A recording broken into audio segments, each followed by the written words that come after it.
Bro, আজকে আমি এমন একটা জায়গায় খাইতে গেছিলাম যেখানে গিয়ে মনে হচ্ছিল আমি একদম গ্রামের বাড়িতে চলে আসছি। এখানকার খাবার অনেক অ্যাফোর্ডেবল অ্যান্ড জায়গাটা অনেক বেশি সুন্দর ছিল। সো আমি আসছি দিয়াবাড়ি উত্তরা সেন্ট্রাল মেট্রো রেলের একটু সামনে। এখানে পেয়ে গেলাম ট্যাঙ্কার ফুড কোর্ট। জায়গাটার ডেকোরেশন অ্যান্ড এনভায়রনমেন্টকে আমি দেবো একদম 10-এ 10। সো আমরা এই দোকান থেকে ফুচকা, চুরমুর আর বার্গার অর্ডার দিলাম, আর এই দোকান থেকে ক্রিমি মাশরুম পাস্তা অর্ডার দিলাম। খাবার অর্ডার দিয়ে আমরা দোতলে চলে আসলাম, যেখানে বসার প্রচুর স্পেস ছিল, আর এখানে একটি ব্যালকনি ছিল যেটার ভিউ অস্থির।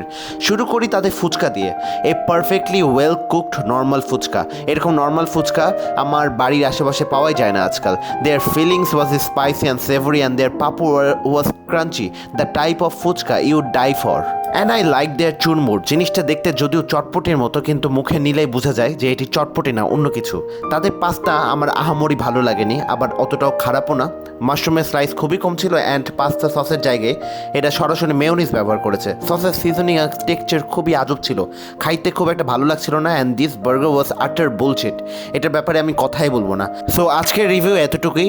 এখানে যদি আপনি আসেন, don't go for posh fast food like pasta, যদি আপনি আমার মতো মারা খেতে না চান।